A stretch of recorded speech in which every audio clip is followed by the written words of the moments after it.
This week's Weed and Grub is brought to you by Lakegrade, sustainably sun-grown under the blue skies of Lake County, California. Lakegrade's 5 proprietary strains are cultivated by local growers who have dedicated their lives to clean and sustainable growing practices. Every harvest is rack-dried and carefully hand-trimmed from 16-foot-tall trees. Lakegrade gives back to communities in 2 ways. First, by supporting Last Prisoner Project and the important work they are doing to help free those incarcerated for cannabis-related activities that are no longer illegal. Second, Lakegrade donates each month to reforestation efforts in the fire-damaged areas of California through one tree planted. Every eighth you buy, we'll plant one tree. Follow them at Lakegrade on Instagram and visit them at lakegrade.com. We're thankful for Lakegrade's support. And if you like what we do, please check out the companies that support us. Like Lakegrade!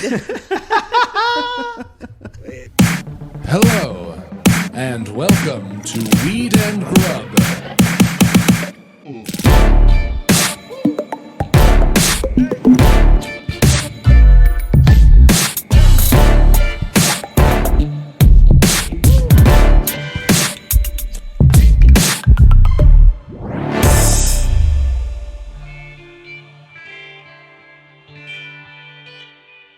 I've never seen anything like it, Mike. What do you mean? Your delayed onset haircut. Yeah, it's wild. I never knew that a haircut could be time released. It really is, though. It was, yes, it's bad to good. Like, you straight up, I saw you right after you'd gotten your haircut, and it didn't really look like it had been cut. And I was like, oh, your hair looks great. How do you feel about it? And you were like, I don't know.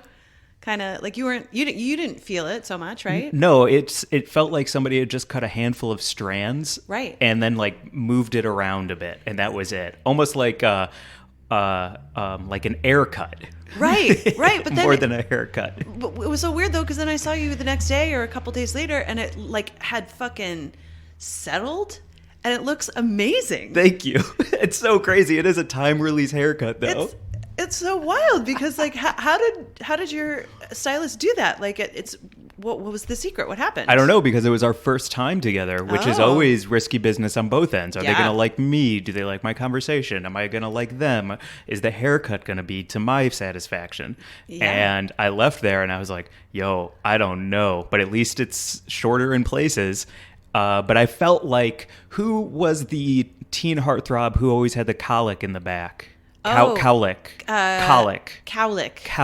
the back. Colic is like cough, when you cough, like a colicky baby. Yeah, Josh Hartnett. Okay. I felt like Josh Hartnett in like The Faculty or something like that, with like that little floop in the back. Oh. And is like, I'm no Josh Hartnett. Yeah. So, this does not belong on my head. But then, like you're saying, everything settled down. Yeah. The world got to be a little bit calmer, and now I'm rocking something I can rock for a while. I gotta say, it frames your eyes really beautifully. It sits on your brow real nice. It's like good over the ears. It looks good from the back. It's a good haircut, Mike. Thank you. But we didn't know it until 2 days later.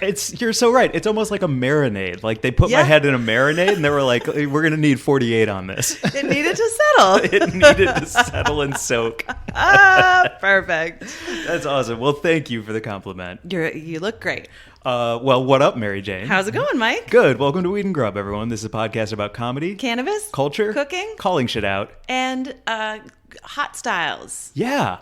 Hot styles in all things. Coming through with the truth. Yep. I think is a good topic for, especially with Stay-Kashian as our guest. I think coming through with the truth is the truth. Absolutely. Fantastic guest. I was so thrilled to speak to her. I've been a fan for a long time. And yeah, her album had me straight up like rewinding to just listen over through all of the pieces. Fantastic. Fuck it. Let's plug it now. Stay-Kashian. Yeah. Get it. Yeah. Get it now. It's everywhere you can get your comedy albums. I'll repeat it in her intro in a little bit, but if you're cooking the day this drops, getting ready for Thanksgiving, put it in your ears and enjoy. It'll make your day and your fucking week better, especially if you're around family, because you need a bud in your ears sometimes when you're dealing with that kind of stuff. And Jackie's it. Jackie is it, because I think we've all done the move where you act like you got an important phone call or text that you have to take, and you bolt up because you can't deal with your family anymore, and you just need to go in the other room and play Candy Crush for a fucking hour to yourself. Take a break. Or take a break with us. I mean, we've got almost 300 eps up. You can go hang out with us. True that.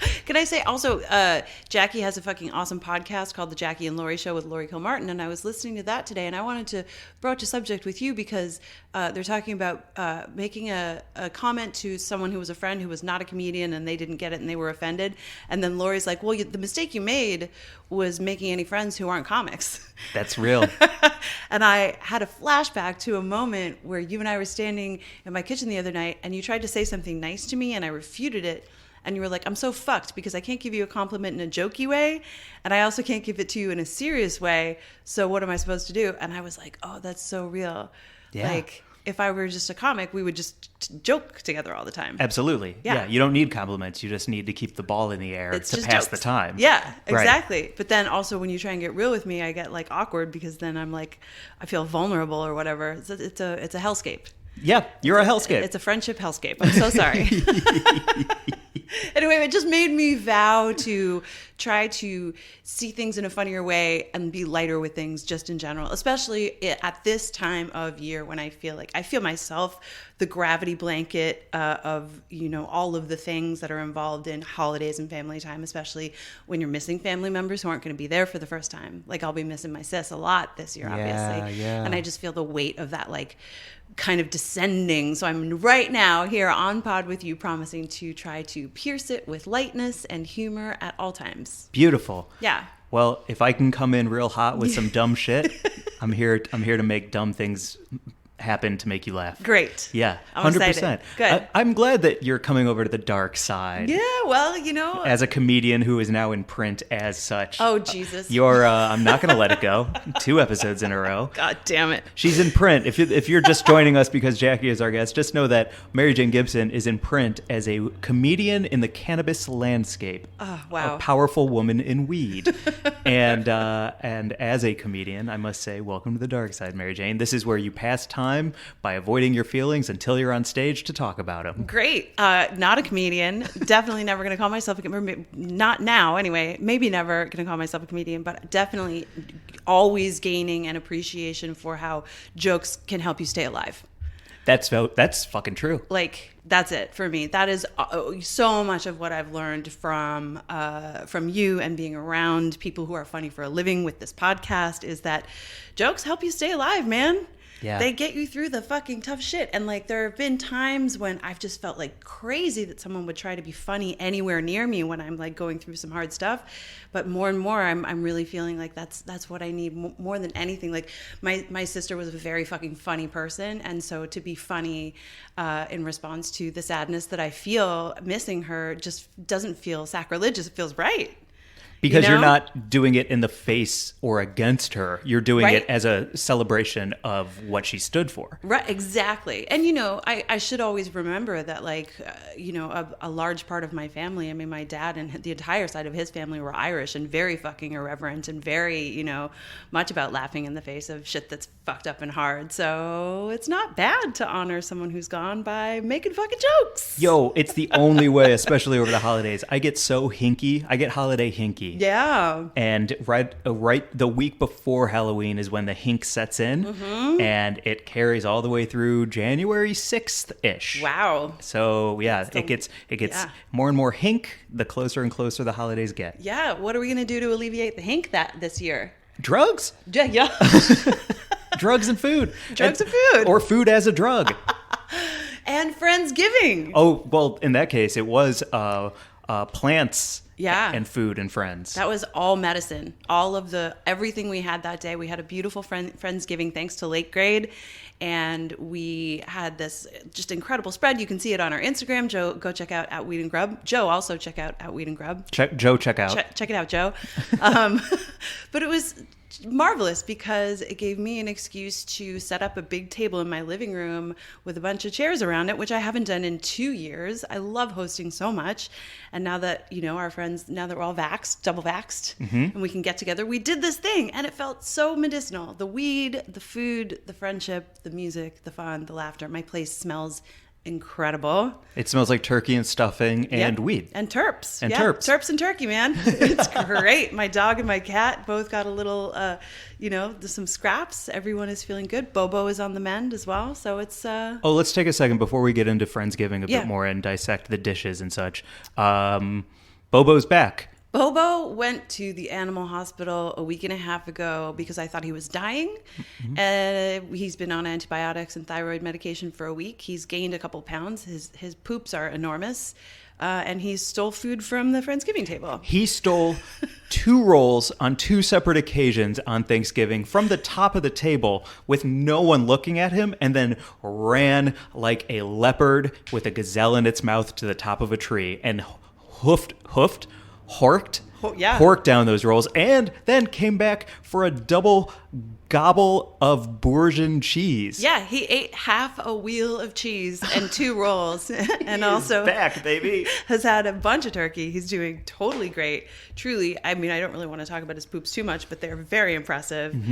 He's doing well. Like he's gained weight. His eyes are clear. He's not snuffling anymore. I think he got rid of that little cold thanks to the antibiotics and the great medical care that he got. Yeah, and for anyone who's like, oh, your cat shouldn't eat cheese or whatever, he's 18 years old. Every fucking meal is his last meal. Yeah, whatever it is it. Yeah, he can do whatever the fuck he wants. He can bite me on my face and it's fine. I forgive him. He's a million years old. He has free reign. He could put a saddle on Archie and ride him around and I would let that happen. It's totally fine. Where'd he get a saddle? How'd he pay for it? What's going on? I had it custom built on Etsy and I bought it for him. Shut up, Archie. So Friendsgiving was amazing. Hope all of you are going to have a really great holiday. And this Thursday, this drops Wednesday, but our Friendsgiving, for me, filled me up in ways that I did not expect. How so? Because I don't like Thanksgiving. I don't like anything around tradition because I don't like being forced to do something because the rest of the world is doing it. I like to beat my own drum and play by my own rules. So anytime some holiday comes around where I feel forced into the idea of it, I am automatically anti-it because I don't trust and don't want to be told what to do. But when you have a shitload of friends around and some great weed from Lakegrade and a huge juicy turkey and some wild rice stuffing and some garlic mashed potatoes and some almond green beans, all is okay. Fuck yes, it is all okay. And can I just say that I think I'm slowly starting to differentiate tradition from nostalgia. And you and I have had a lot of conversations on here about nostalgia and tradition not being things that you're a big fan of. And maybe you conflate them a little bit. Like, yeah, I think so. Because I even, during the Friendsgiving, I started talking about how anyone who likes the Squid Game soundtrack during an EDM concert is a fool. And everyone's like, what are you talking about? It's just fun. And I'm like, no, it's not. It's dangerous. You got shut down for that. I got shut down bad. But I just wanted to say, like, I love the idea of the gathering and the dishes and the whole idea of doing it to mark an occasion together as a tradition, not necessarily being connected to the past, just it being something, it actually felt very present and in the moment. And it felt, of course, it's like, it's connected to all of the other Thanksgivings that you've always had, but you can always, if Thanksgiving or any holiday has historically been a difficult one for you, I mean, maybe you come from a family where it was just like a tricky time, you know, that you can still honor the occasion by making a new tradition. And that is, you know, maybe not news to anyone, but I'm sort of feeling it for the first time in my own life. Like, I have lost several family members in the past few years, and things do feel sad for me around the holidays, but I also don't want to ignore that they're happening and like not mark the time and say, I'm grateful for what I have. I'm grateful for all of the fucking, you know, things that are coming. I want to celebrate and be excited. Like my sister was, you know, she left me with that one thing, like always celebrate. So I just also want to sort of, you know, note that with you. Like I want to actually do Christmas, even though it's not going to look anything like any other Christmas. I think that's the thing I'm learning from you as well. When I talk about tradition and nostalgia and how anti them I am, what I will say is that the idea of always celebrate and be present takes the pressure off of the holiday for me, because I think that I build up a lot of pressure around something like Thanksgiving, around something like Christmas and Hanukkah, because they are steeped in, you have to get presents for these people, otherwise you don't actually love them. You have to go home. You have to do all these things, and it's just not the fucking case. Right. You can do whatever you want to do to celebrate the holiday, and if you're with people that you enjoy and love, that's fantastic. And if you're not able to be with them, but you can take some time for yourself and lift the pressure off of yourself in that moment, away from tradition and away from nostalgia, and just be here, then I can do it. And that's what Friendsgiving was for me. It was Yeah. just a present celebration with no pressure. It was so great. Also, we just happen to have a lot of friends who are really good at rolling big fat joints. Yeah. Sorry to get so heavy instead of talk about funny things. I apologize. You're not at all. I think we're following up on we're just following each other's thoughts. And I just wanted to say that adding weed to that mix helped me feel very present. And smoking those big fat joints with a group of friends helped me feel like this could be the new tradition. This could be our new Thanksgiving. Table leg sized joints at the dinner table. Yeah. 100%. With fucking rotini filters, man. Or crutches. That's it. Yeah. That was amazing. It was great. Yeah, get yourself friends who know how to roll real well if you can't yourself. It was truly a fucking great day. And I don't know, I'm excited to make traditions with you and with new friends here in LA in my kind of new home. I can't look back. I know. So I'm looking forward. The only thing from that dinner that drove me bananas, besides me getting shut down about the Squid Game soundtrack, was when we went around the table and everyone shared their favorite pie. Yeah. It was so divisive, Mary Jane. Oh, I thought that was a great It conversation. was so good, but I couldn't believe some of the people coming out. Well, yeah. I mean, who do you want to call out on that? Well, I had the very best answer, which is banana cream pie, #1 pie in the game. Insane. That's arguably not even a pie. It's just a set custard in a crust. Really don't believe it's?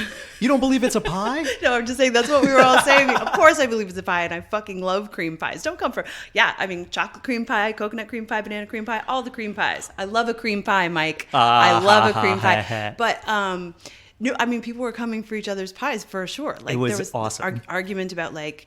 Yeah, I mean, Joel said his favorite pie was a boysenberry pie, and I didn't believe him. I didn't either until he sent a text of an empty jar of boysenberry jam at his place, and he's like flexing on us with an empty can. I was like, yo, you're real. You believe in the boysenberry. Yeah, this is fucking real. No cap. Boysenberry all day. I was like, what are you talking about? We need to go to Scandinavia now. I know.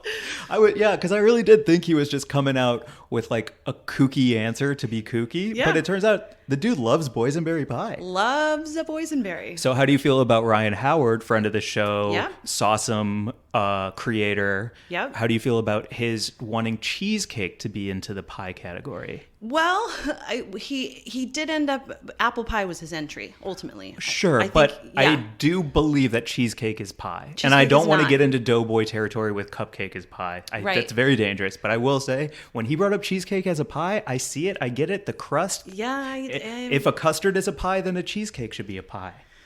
I don't know. I feel like, it's a gray area. It's a weird definition. I can't get on board. I don't think that cheesecake is pie.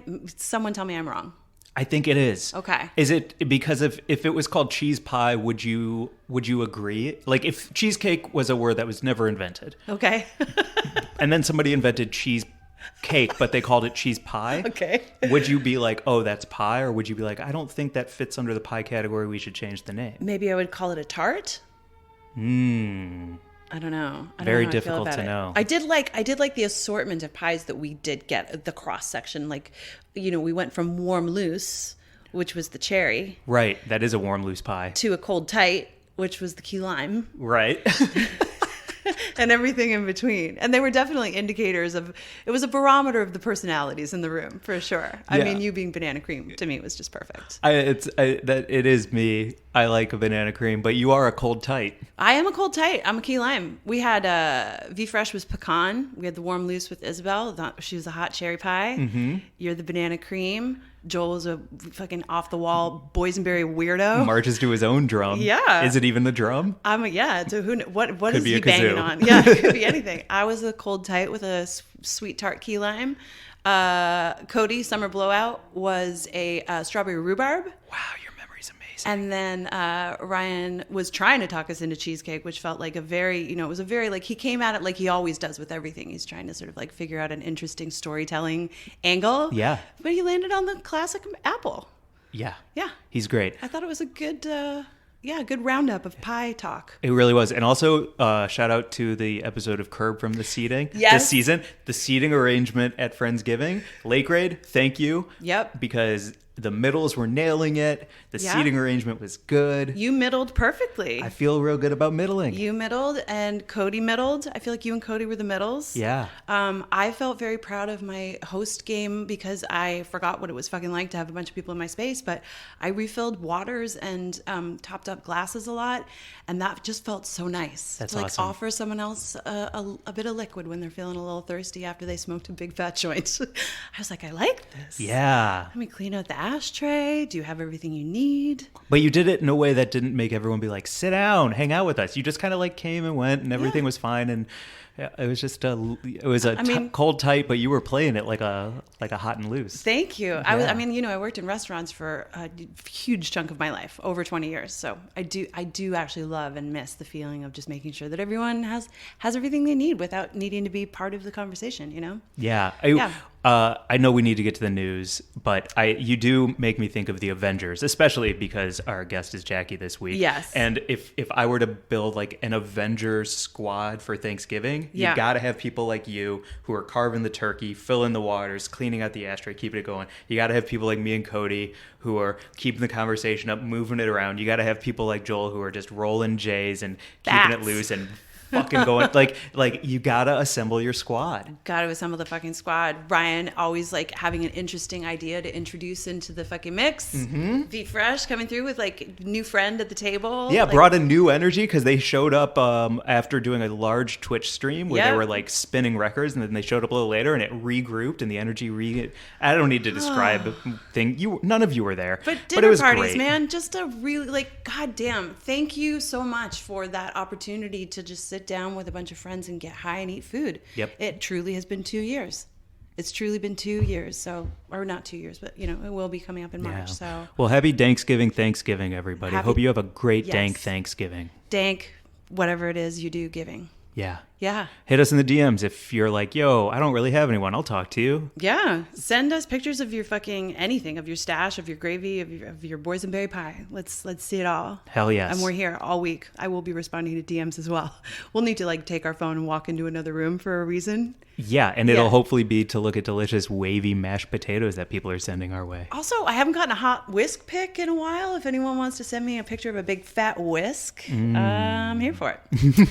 Should we get to the news? Let's get to the news. All right. The Grub Gazette is presented by OCB Rolling Papers, the largest rolling paper brand in the world, crafted naturally since 1918. OCB offers a full line of plant-to-puff papers made with sustainable fibers farmed from within a 500-kilometer radius of their facility in France, which is powered by 100% green energy. In 2020, OCB rolled out America's first ultra-thin, slow-burning bamboo rolling papers and cones. They're even-burning, no-tear, GMO-free, and vegan. Not all rolling papers are created equal. OCB offers a premium smoking experience that we call Harmony on High. Gobble, gobble, gobble. Ask for OCB wherever you buy your papers and sample the entire line of products. Plus, visit OCB USA and follow OCB on Instagram at OCB_USA. Thanks, OCB. We are so grateful for your support. Yes, and great papers for rolling Thanksgiving size joints. Big bats all day. Let's go. So fantastic.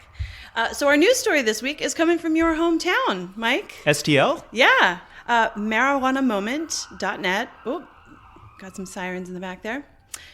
Marijuanamoment.net, where we get our news from. Often it's a great site for all of the marijuana news. Definitely a go-to. Are reporting St. Louis lawmakers move to decriminalize marijuana possession and cultivation. So St. Louis basically has given preliminary approval to a local measure that would broadly decriminalize marijuana in the city. It would not change Missouri state laws that continue to criminalize cannabis, but it would change local ordinances that penalize low-level possession and cultivation. So you can grow at home. Yeah, basically adults 21 and older would be able to possess up to 2 ounces of weed without facing the civil penalty that is currently in place. And it would also make it so that, quote, no resources, so like no money and no law enforcement, man hours or person hours, would be able to be spent to punish adults for cultivating up to 6 flowering plants. Which is a lot of plants. That's right. So decriminalized, not legalized. They do have medical marijuana in Missouri. Did I say it Missouri weird? Missouri. You said it in a way that actually sounded Missouri-ish. Oh. Yeah, so I felt almost at home. Oh, good. Yeah. Okay.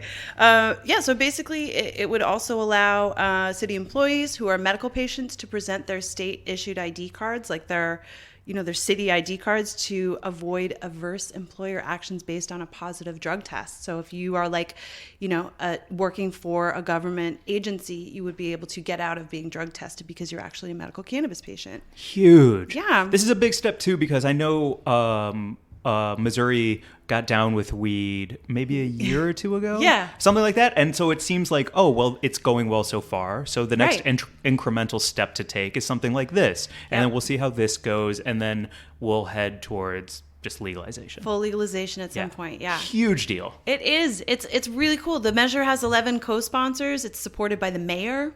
And a spokesperson for the mayor said that the intention is to free up police resources so they don't even have to worry about arresting someone for a victimless crime. And that language coming from the mayor's office saying what it is, which is, a victimless crime, like someone smoking a joint.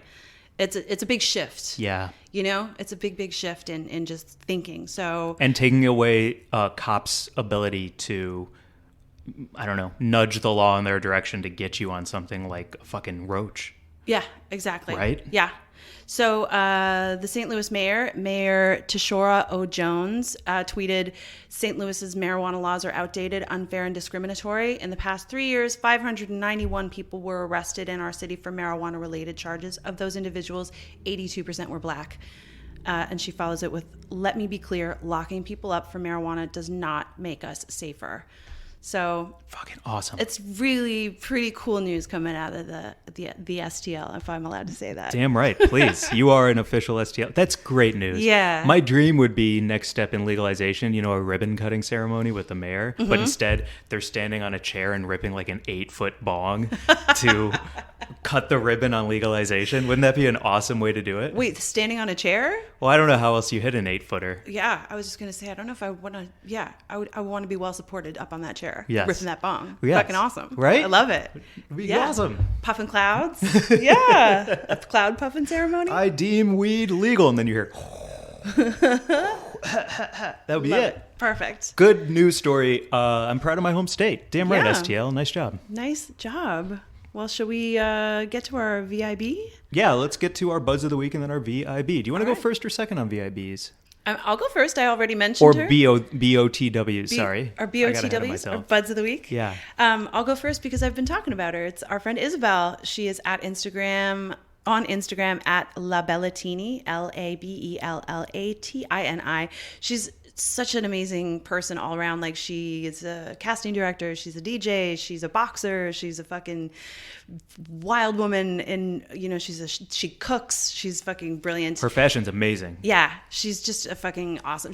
I met her when I moved to LA, and I'm so glad that I'm getting to hang out with her a little bit more again because she's just so fun. So give her a follow and check her out on Twitch. She's at Twitch, same handle as Instagram, and Which is? La Bellatini. And she's just fucking great.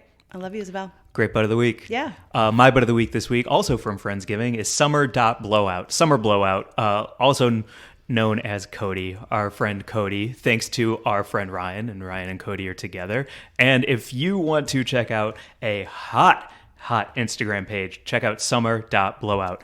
Selling you sex, stunts, and entertain, and an entire warehouse of refrigerators at 70% off in Los Angeles. It's just great pics of Cody as Summer Blowout in incredible clothing. A couple pics of Ryan and Cody together. But ultimately, I just can't wait until Summer Blowout starts performing again live so that we can go celebrate, shout, yell, scream, and dance. So excited to hang out with Yeah. Summer Blowout. Woo! So check out Summer.Blowout. That's my Bud of the Week. Nice.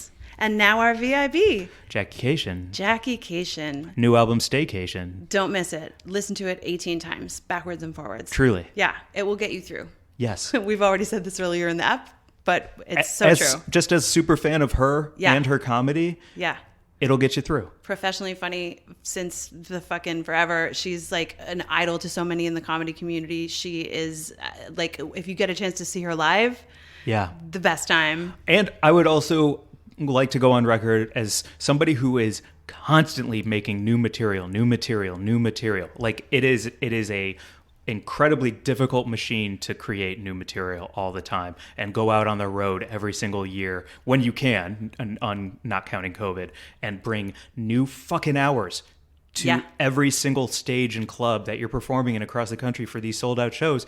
Like, it is work, and she is incredible at that work. Yeah, and her comedy encourages me to just do better and be a better person, because she's so, she has a whole bit about empaths and how it's not a thing. Yeah. But she's very empathic. I'm gonna say that right up front. Like, she's just doing really good work out in the world with her fucking amazing comedy. So yeah. Should we get to it? Yeah. All right. Well, without further ado, here is our interview with Stay-Kashian.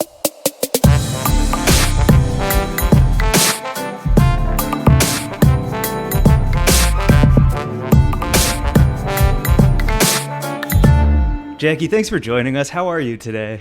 I'm good. I'm actually a little twitchy, but I'm good. How about you guys? Also twitchy. Yeah. Twitchy is the word of the week, I would say. Yeah. It's troubled times, but trying to live in the moment, you know? I love your new album and was having a great time the other night making soup in my kitchen and listening all the way through and stopping and rewinding. And some of my favorite parts were the Schrodinger's cat. Sure.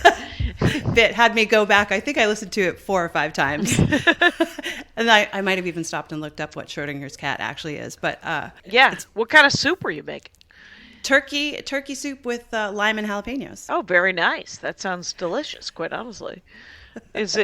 Are you putting lime in with turkey meat to sort of brighten it up a little bit? Yeah, big fat squeeze of lime with some cilantro and avocado at the end. Oh, dude, that sounds delightful. Well played. Are you a soup person before we get back to your album? Oh my God. Never. A short-lived ad campaign that the Campbell's people should never have gotten rid of was never underestimate the power of soup. It was the greatest ad campaign in the world because it is correct. It is underestimated. It is not appreciated, yet everyone loves it, and no one is dissing soup. But but seriously, there is a Korean soup that literally can cure anything. It is not a cure for COVID, but it can literally cure anything before you know you have it. Like, if you have a cold, it's a spicy beef soup. It's called Yukaijang, but it isn't. It's probably pronounced differently. But it's a spicy beef soup, and it's delightful. And if you don't have a cold and you eat it, you will not get a cold. Ooh, that sounds so good. Is this something that you have purchased, or have you been like, I need to make a batch of this for my husband? I do not know how to make that. That is an excellent idea. There's glass noodles involved, which I've always enjoyed. But there are certain foods when I cook them, I'm like, oh, I would ruin that. I shouldn't have that. I can't have nice things. And glass noodles feel like one of them. Yeah. What is your soup at home if you're making soup yourself? What's your go-to? Oh, I will make I make a stew more than a soup, but I will make a chicken soup. And I make my own stock, which feels like making a soup, but it's like the start of all the great soups, is if you make your own chicken stock. Completely agree. So I have notoriously on this podcast been anti-soup for a very long time. Oh, interesting. Yeah. Well, I was just because before I said that nobody's against soup, but it sounds like you might have been against soup. I have been. I feel like he's kind of against comfort, because you also dislike tea a great deal. Which is, if you don't like soup and you don't like tea, you just like being unhappy, I guess. Well, it's like maybe, or you're one of those people that's like, I just eat for fuel. If you could that's fine. That's my brother. I'm not like that. I need to feel very overly full all the time to feel my best. Okay, but what are you eating? Before Mary Jane and I started Weight Watchers, which is a new thing, 2 frozen pizzas back to back, Newman's Own style with ranch dressing. All right, so connoisseur. So you're a foodie, is what you're telling me. Oh yeah, huge foodie. I'm paying Weight Watchers $40 a month as well, but I'm not doing it. So good for me. Good for me. Just trying to keep Weight Watchers in business. When you started it up, did you get the free trial and sort of feel like it worked for you well enough to now get into the place where you're paying for it, or have you I've tried it many times over the last 15 odd years, and I tried it again because COVID. I gained a bunch of weight in COVID, and I was like, well, you got to lose weight, and you're like, well, why don't you just do it? And it's like, well, why don't you shut up? And that all is happening inside of my head. And so I went to Weight Watchers, and then I didn't sit through the thing, and then I was like, I don't care, and I was just like, so essentially, I also tried Noom. My sister-in-law lost 65 pounds on Noom. 20 she kind of has been needing to lose for 1,000 years. And the weird thing about losing weight is I'm 56 years old, right? I've always been about 30, 35 pounds overweight. If I were to lose the 60 pounds I would like to lose right now, I would look 56 years old. It would happen right in front of your eyes. You'd be like, oh my God, are you sick? And I'm like, no, I just aged and you didn't notice because I was slightly overweight. Because I've been, and medically I would not be called slightly overweight. I was eligible to get the vaccine early because of how heavy I was, and I was unwilling to admit it. So I lied and told him I wanted it for a different reason. But I also got it early. Wow. That's a lot of stories right there. Right in there. There's like 3 stories in there. Great stories. Okay, so for me, the problem with soup is I would much rather... It just doesn't feel satisfying because of all these loose things swimming around in a pool. Soup is loose. That is the best description. It's a loose food. There's a lot of. You're not really getting a lot of bites out of it. I know what you mean though. That's why stew can sometimes be more satisfying. Yeah. I completely agree. And Mary Jane, for this turkey soup that she made, we did a Friendsgiving thanks to a company called Lakegrade, who is sponsoring this episode, so may as well say Lakegrade again. And they got us a big turkey, and that night Mary Jane just picked it all off, threw the carcass in a pot, left it bubbling overnight, and made a beautiful turkey stock. Made that big stock. It was very loose, and I also didn't skim any of the fat off, so it's like loose and rich. Yeah, which is how I like most things. Yeah, loose and rich. Nom nom nom. I love it. I mean, we talk about that a lot on this podcast. We also talk about weed a lot, and I've got to ask you about this because in your album you talk about performing during the pandemic on Zoom, and there was a fan who would tune in to watch your shows and be lighting up. Yeah, and Ben.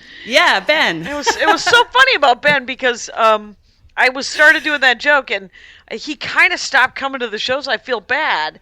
I think he felt self-conscious that I called him out, but I was like, dude, no, I'm psyched. I'm saying, like I mentioned, like 3-4 people in this album by name, like 2 stand-up comics and 2 audience members. I thought it was so great. Your comedy, I mean, just speaking on a very personal level, it's very appealing when you're high because of all of the ways that you weave your stories, and I get to follow ideas for quite a long time. Nice. Like while I was making this soup, I got to follow a lot of ideas and be sort of delightfully surprised when they ended up somewhere extremely funny. Thank you. And so I just imagine that Ben was like so stoked to tune in, and maybe he got shy, I guess. I think he got shy. I really do. Yeah. But you yourself don't enjoy smoking marijuana. Oh no, I tried it a bunch in college, a little bit after college. Literally, you have 7 to 9 minutes to talk to me, and then I wake up under a pile of coats. I'm great at parties. I'm just like, you guys want me to protect your coats? I'm gonna go lay on this bed. Oh man, great. Right. How do you build an album, Jackie? This is your 4th? 5th, I think. 5th. Wow. Yeah. 5.5 if we count the one that I put together myself back in the 90s and burned on my computer. If you ever see but a lot of those tracks are on the second album, my Bread album. But the first album, if you ever see it, it's called Cake Is Not My Downfall. And it's dumb. Because somebody told me they found it used at a record store in Nebraska, and the DVD the CD that I had burned it to had faded. Like it only cost $4, but it was no longer there. The only thing that was there was an embedded, like I embedded a thing in it because I've always been kind of a nerd, so I embedded a text file on the CD so that if you put it in your computer, you could listen to the album, but then you'd be like, what is this text file? and it is a recipe for baked chicken. What? A baked chicken Easter egg on a CD comedy album. That is so deeply nerdy. Right. So I just keep, how I build it is I just keep doing stand-up until I have about an hour's worth of material. That 15 minutes of it needs a lot of work. And then I spend another year writing another half an hour, and then I have an hour 15, and about 20 minutes of it needs a little bit of work. And then I record, and they're usually about 55 minutes. They're usually 50 to 55 minutes. Also, shout out to friend of the show who I was texting with today. Are you doing something with Caitlin Gill? Yeah, Caitlin Gill made, so a bunch of people donated a lot of money so I could film it. And so, like super fans, right? And I wanted to do something for those super fans. And so I printed a very specific t-shirt. And it's just sort of the album cover with the name and then the word tour. So it's a Stay-Kashian tour with the album cover art. And Caitlin Gill printed those t-shirts, and she's actually doing the fulfillment on it, which is amazing. She's sending them to all those fans, and then and that's the cool thing there. That's awesome. Will they also be available for, like, will I be able to go buy one? I am sorry. No. Exclusive. Right. Shit. You had to have donated. You have to have given me like $100 to $10,000. Whoa. Because somebody gave me $10,000. A bunch of people gave me $500. A bunch of people gave me $300. A bunch of people gave me $200, and a whole, like, handfuls of people gave me hundreds. You know, so I was like, I didn't know what to do for them besides say thank you, and they did it because they were saying thank you to me, and they clearly had some sort of disposable income, but but it was, and we're grateful. But I wanted to show them, so Caitlin Gill printed those T-shirts. That's so awesome. Congratulations, too. Yeah, that's thanks. such a big deal. Yeah. How long have you considered yourself professionally funny? Like, when did you sort of pinpoint yourself as, like, this is what I do for a living? I'm a comic. Well, I never quit. I didn't quit my day job because I hate insecurity, right? So I didn't quit my day job until I got my half-hour special on Comedy Central in 2003. But I started doing stand-up in 84, and all of my friends quit their day jobs in, like, the early 90s. And then a bunch of other ones quit in the late 90s. And then a bunch of others quit in the early 2000s. I mean, there's something about comics that going, no, I'm going to do it. And then they live in squalor, or their car, or they are stacked on top of each other like cordwood. I've always wanted to live in an apartment. And for the most part, alone. So, right. So I kept my day job till 2003. But I always had really good day jobs. Like in the 90s, I had this job where I was a hippie skippy t-shirt shop. And catalog. It's called Northern Sun Merchandising. Still happening. That was all hippies and all super, everybody claiming to be super artistic. So they would be like, "Of course you can go on the road, man." Yeah. Mm-hmm. And so I did, like, in the 93 to 96, I was doing 35, 40 weeks a year on the road, where I would just do Thursday through Saturdays or Thursday through Sundays, and then I would just make up the time working 10-hour shifts at the catalog. So, and then when I moved here to Los Angeles in 97, I worked at this closed captioning company that this woman, and I didn't have a job like Matt Bronger and Kyle Kinane both did closed captioning. I did not. I had an admin job, so it was easy to replace me. Right? So my boss was like, you can go on either 2 6-week runs or 1 10-week run a year. And then the rest of the year we'll need you, but we'll get a temp and you'll keep your health insurance. Yeah. And I was like, that's awesome. And then when I quit, and I told this story before, but when I quit, she was hilarious. She was like, are we not being flexible enough? And I was like, the only way you could be more flexible is if you just direct deposited the checks, and I came in when I felt like it, and that'd be That'd be dumb for all of us. I was just listening to the latest episode of your podcast with Lori Martin and, talking about comedy specifically as a job. And you mentioned Kyle Kinane being on tour currently in Wisconsin, I think. And he said something about, like, it's not a great day to be a guy named Kyle. Oh, right. It was in Wisconsin. Right. It was Maria. It was Kilmartin talking about Kyle Rittenhouse and how Kinane is working in Wisconsin and trying not to be a dick about it, but also promote his shows. And Kyle Kinane, you're going to look back on some of these guys and you're like, well, that guy's always been on the right side of history, right?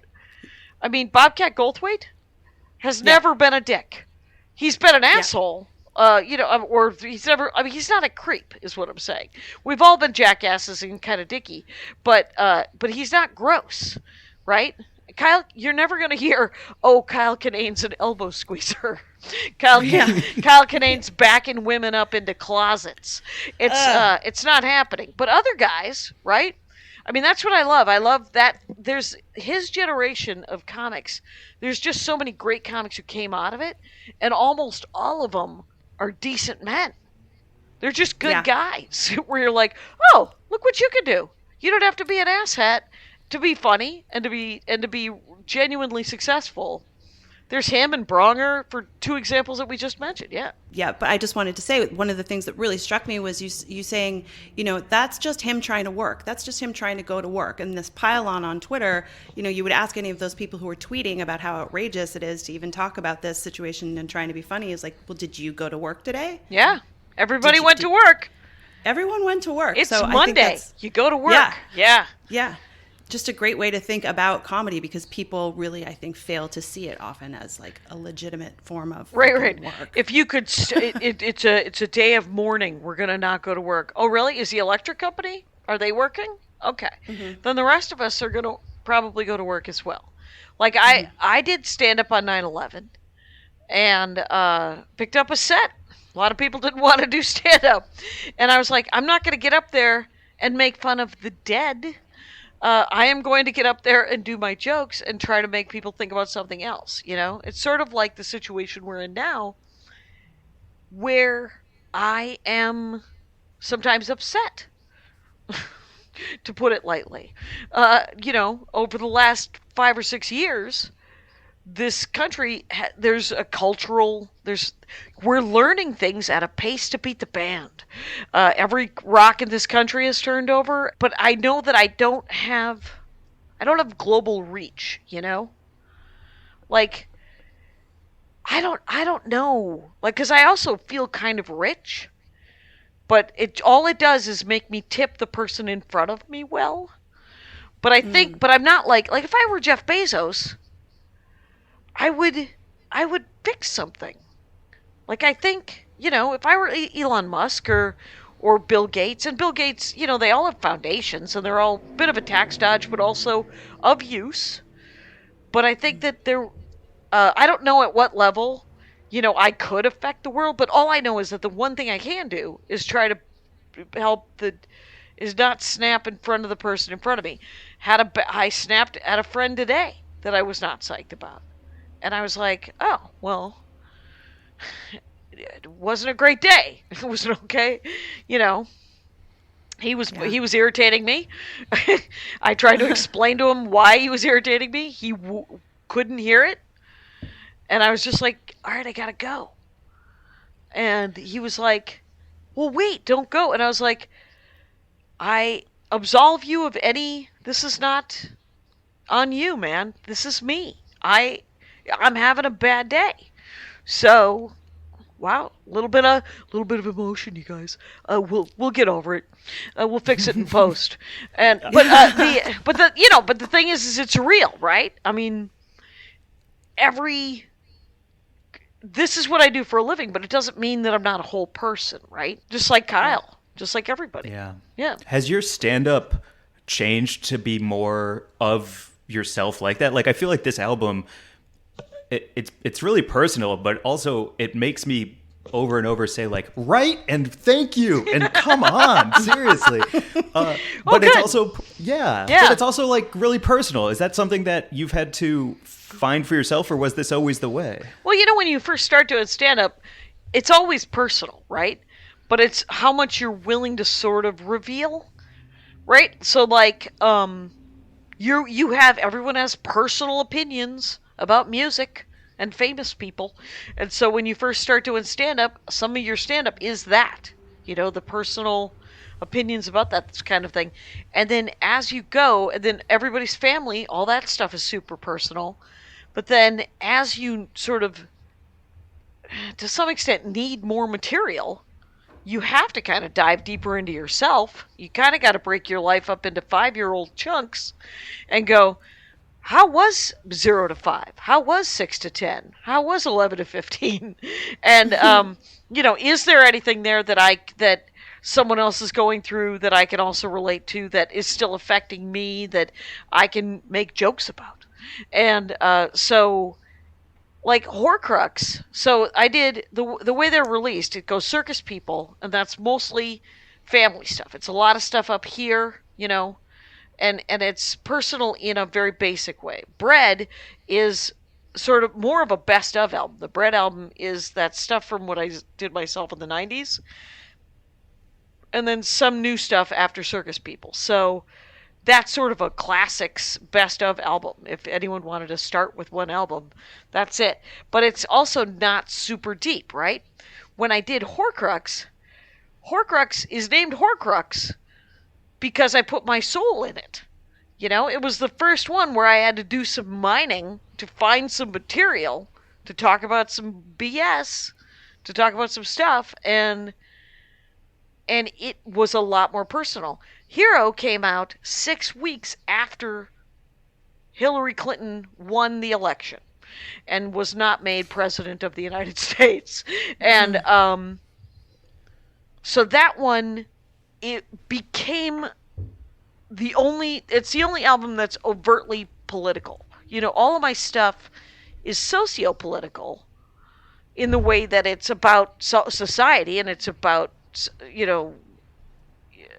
social mores and cultures and stuff like that. But Hero, the first 10 minutes is literally me freaking out about what is happening. So and then this album, Stay-Kashian, the first 5 minutes, I think 3 to 5, 3 to 6 might be COVID-y kind of stuff and current events, and then the rest of it is both personal and family. And it's sort of, somebody asked me like 10 years ago, they're like, you still doing jokes about your dad? And I was like, forever. I will always be doing jokes about my family. And and when my father passes away, I'll be able to do everything that he won't let me do now. And I'm so glad you brought up your dad, because I can't believe he's a real person. He sounds magical. He will love to hear that you think he sounds magical. I have made him magical. I will say that. In many ways, he is amazing, and these are all accurate depictions of him. In other ways, it is the lens through the love in my eyes. Because if you just looked at him and you heard about the stuff that he does, you'd be like, what are you doing? And but if you're willing to go, all right, what is it? And and how and he does get exasperated and use his powers for good, and he literally is, he's both a guy that is there for life, like he wasn't like a deadbeat dad the way that he bolted, but he also he wasn't a hands-on dad. He wasn't around, I think Hero has the joke, my father's a lot like radiation. We never saw him as children, but he affected all of our lives. And he's a glass half full kind of guy for sure, but like, yeah, so he's great. I told him he can't die. I need another 20 minutes. Yeah. Which actually, I was thinking about how you talk about his capitalistic nature in this album. And then I was also thinking about the, I think it was a write-up that Maria did about her old college asking her to come back and how she was talking about her worth as a comedian and pay me and all of those things. And I was just curious about like where you fall in as a comedian now, where it's like, I know what I'm worth, but I only asked for $2,000 in that joke. So I was hoping you could talk a little bit about business as well. Yeah. Well, I mean, the thing is I really do think that I should get the same money as a lot of the guys do. But I also want to work. So if I say, well, I need $3,500 to $5,000 a week, and they're like, okay, $3,500. And I was like, damn it, why didn't I say $5,000 to $7,500 a week? And so, there's, with stand-up, and probably 1,000 other things, but there's 9 jobs, right? And one of those jobs is being your own advocate in financially. And, there's social media, there's the legal aspect, there's promotion, and then there's performing and writing. And the parts that I like best are the performing and writing. And so I'm good at maybe 2 of the other jobs at any given moment. And that rotates as to whether somebody asked Lori, might not have been Lori. Somebody wanted somebody, and it wasn't me, to do 45 minutes of stand-up comedy in their living room in Malibu. No mic. Thanksgiving Day. Wow. And they asked me, because I get emails from so many comics randomly, what should I ask? I got one today. What should I ask for? And with that, and I was like, well, do you want to do the gig? And whoever it was said no. And I said, $12,000 and a town car. Right? Yeah. A ride. So they have to send someone to pick you up because Malibu's far away. And $12,000, they're probably not going to pay it. Or they will, and then you'll have $12,000. And if they don't, you didn't want to do it.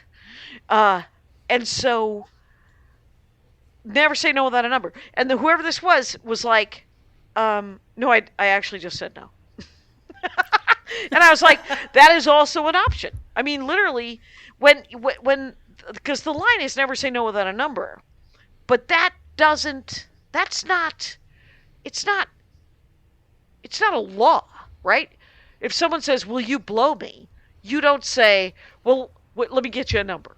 In the hopes that they say, oh, that's too much money. Because then it's that old joke, well, now we're just negotiating. We know you're a whore. And but the thing is if someone says, I want you to blow me, you're like, no, not ever. Not for cash. Not unless I want to. And not unless this is an exciting time for both of us. That it's going to lead to some reciprocity. And so, what a weird analogy, but it's true. So many of your analogies are so weird. They like lodge in the brain. Like, I mean, I've just been thinking about meat stocks and sausage casings since I listened to your album, and like what a wonderful lens that is into the ongoing debate that has everyone hot under the collar about gender and gender and sexism and racism, and it's just it's such a great way to go. And someone might say, well, it's a bunch of 15-year-old kids, white kids, insisting on it. I was like, I don't care who insisted on it. Maybe we will start seeing each other as just a brain first, and then whoever after, because most people don't want to have sex with you. Most people literally just want a cup of coffee from you, a job, a place to live, and for you to get the hell out of the way, off the road. Mm-hmm. Just move on the street, in the car. Just get out of the way. You seriously just move. I actually wanted to talk about your references. A lot of your references are references that no one else is using, no one else is thinking of. Like, you talk about Mantis in this album, and who's pulling out a Mantis reference? She's ever? an empath. you're watching Guardians of the Galaxy 2 and you're like, oh, she's an empath. And so that's why she is referenced. The Peter Tingles, it's so funny because I referenced the Spider-Man's aunt calls his spider sense the Peter Tingles. And so that's where I came up with the Peter Tingles in a sexual sense, because that's the joke in the movie as well. And some guy named Peter, he was like, I want a Peter Tingles shirt. And I was like, go to Marvel.com, type in the words Peter Tingles, and help yourself. Because those exist. A lot of those are out there. That's out there. Yeah. I don't need to recreate the wheel here. So, but did you ever feel like you needed to get away from those, I guess, I don't know, nerdy dork force? Like, did you ever feel like if you should shy away from that part of you to reach love a different them. Type of laugh? Yeah. Well, people love them so much that sometimes I think I don't have enough of them. But I also don't want to force, none of us want to be Dennis Miller. That's so sad. And but we don't want that. I didn't want to be Dennis Miller when Dennis Miller was losing his shit, because he had all of those cool references, and when they came organically, they were funny. Mm-hmm. When people started creating like a list of, well, you should do this, and then it was list comedy, and list comedy can be funny. I mean, there's when you say things in a list very fast, people are surprised that you memorized it, and they are happy. And if it's a funny, and if it's a good punchline on top of that, if it's coming from a weird enough place, you're like, that's great. And if there's a joke within the list, you know who does that? Aaron Foley. Aaron Foley does a list. In the middle of the list, there's weird things in the list. And you're like, okay. So you can do any kind of comedy, and then if you just make it your own, it's great. But so with my references, I just the temptation would be to do more of them rather than less, and I don't look for them so much as when I'm riffing on stage, or just sort of rethinking the jokes and stuff off stage. If something like that comes up, then I'm in. So yeah, I have a new joke about how one of my brothers is a big fly fisherman, but he's also, like all of my siblings, in sales. And fly fishing is like sales. And my friend Carmen Morales, who you know Carmen, right? That's awesome. She tagged with a sales reference the fly fishing joke. I talk about my brother's fishing, and it's like, he's doing that double thing with a pole. Casting. But it's not like a normal, like, bass fishing where it's just like zzz, right? With fly fishing, it's sort of this kind of air kind of sound. Whatever, Jackie. Anyway, so are you sure you're not stoned, Jackie? Are you sure? and so but Carmen Morales was like, because I made some crack about having the fly on the thing. Is like, does that look like a fly? Like, that's the cold call, right? That's the pitch. And Carmen was like, what do I got to do to get you onto this fly today? And I was like, that is an awesome line. And so I will be using that line. And it is a weird amalgamation of both sales and with the world opening back up and everything happening, what's your road snack game look like? What do you do at home for dinner? What's your favorite food? Let's talk a little bit more about it. Baked chicken. Oh yeah. Yeah, try to find that recipe, you guys. Actually, if you Google Jackie Kashian Chicken of the Gods, you will find it. Yeah, because it was when MySpace was just winding down. I might not be super young, you guys.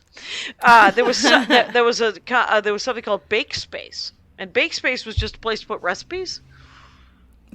It was like like bands would put music on MySpace, still do actually. BakeSpace is for recipes, and baked chicken. It's just normal. You can do a thing where you can make it fiddlier than it is, but what I usually do is I just screaming hot oven. Pieces in a foil lined pan, salt, pepper, garlic, little dab of butter on each one. 450, 45 minutes, crispy skin, cooked through. And if you want to fancy it up, take like one of those rosemary garlic loaves of bread that they sell over at the grocery store, rip it up, put it underneath the chicken, and what you get there is chicken bread. It's just chicken cooked in schmaltz. It's just bread cooked in schmaltz. And you're like, I could just eat that. And you're like, all right, I'll die a couple of years early. That's all right. Hell yes. Hell yes. I mean, that's an outro. Holy cow. Yeah, the chicken bread. I'm going to make some tonight. Oh, God, it's amazing. I'll be over. Fantastic. Where can people catch you performing in the next bit of time? When's this going up?